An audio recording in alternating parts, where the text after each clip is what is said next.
Spheres.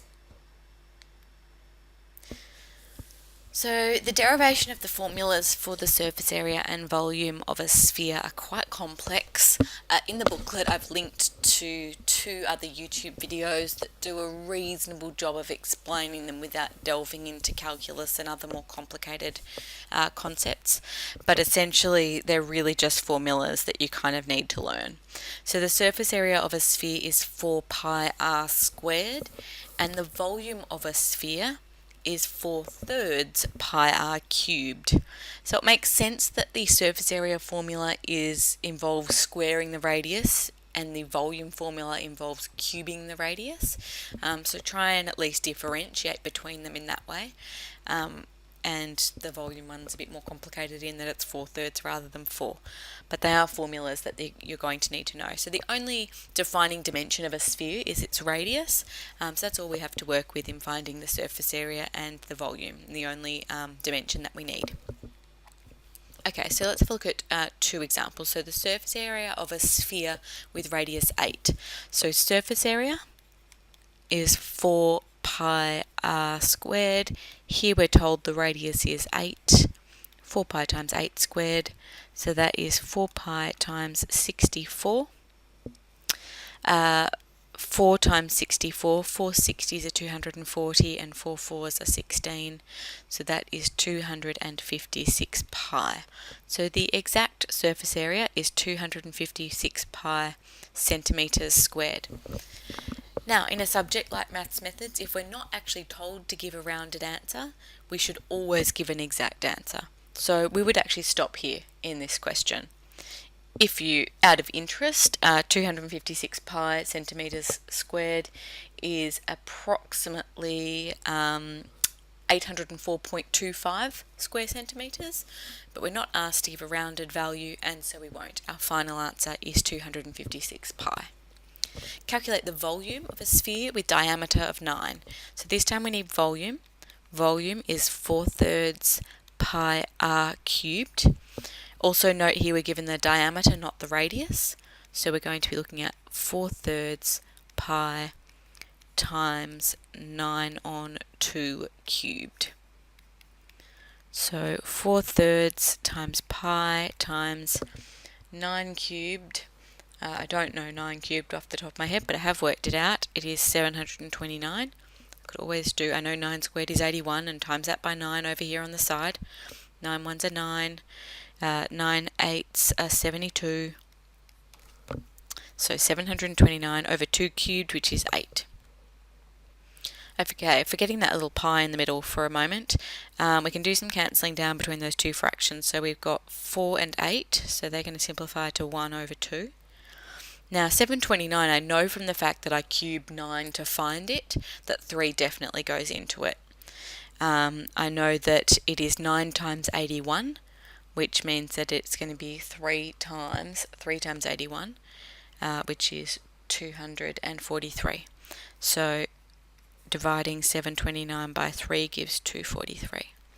So actually I've just got pi times 243 over 2. So that is 243 pi on 2 volume centimetres cubed. So again, that's the exact volume. It doesn't ask me to give a rounded approximate value, so I'm going to leave it exactly. Out of interest, the approximate value is 381.70 centimetres cubed, but exactly 243 on 2 times pi. Okay, second example here. A sphere has a volume of 2,800 centimetres cubed. Find its radius. Okay, so here's a sort of backwards problem. We're given the volume, but really it's just about knowing the relationship between volume and radius, which is 4/3 pi r cubed, and substituting in. Most of the time it's the radius we're substituting in. Here we're substituting in the volume. 2,800 times 4 cubed pi r cubed. So that is 2,800 divided by 4/3, which is multiplied by 3/4. So the 4's will cancel down. 2,800 divided by 4 is going to be 700. And so we have 700 times 3, which is 2,100 equals pi r cubed. So r cubed equals 2100 divided by pi. So r is the cube root of 2100 divided by pi. Now obviously we're going to need our calculator to give that, and it works out as 8.74 centimetres for the radius of that sphere. Now bear in mind, if you've got your calculator with you, right back here at this point here, you could just press solve rather than actually work out, have to do that solve manually and then punch that expression in your calculator. Why not just at that point solve that equation for r, control enter to get your answer as a decimal, and it will immediately give you 8.74. So bearing that in mind, that when you've got your calculator available to you, you don't need to do the rearrangement yourself. If you're needing to solve an equation, you can get your CAS to help you out with that. Okay, so the third example, find the surface area of the hemisphere pictured. Okay, so we've got two surfaces here, half of the curved surface of a sphere, plus we also have that circle on the top.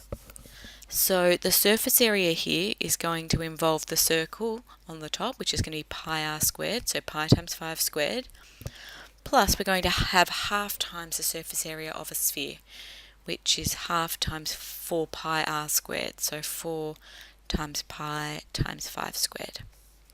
So we have 25 pi plus 2 times 25 pi, so that is 25 pi plus 50 pi.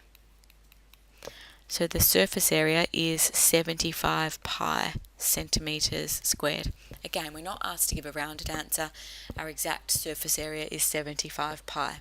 Out of interest, that is around 235.62 square centimetres, but exactly it is 75 pi centimetres squared. So in summary, our two formulas, surface area 4 pi r squared and volume 4/3 pi r cubed. Check out the other linked videos if you would like to see an explanation of how those formulas come about. It is quite complex, but it's worth just watching through and seeing how much of it you can follow. Certainly I think probably the video for the volume is more self-explanatory than the video for the surface area. It does rely on knowing the surface area, however. So again, continue on with the exercise on spheres.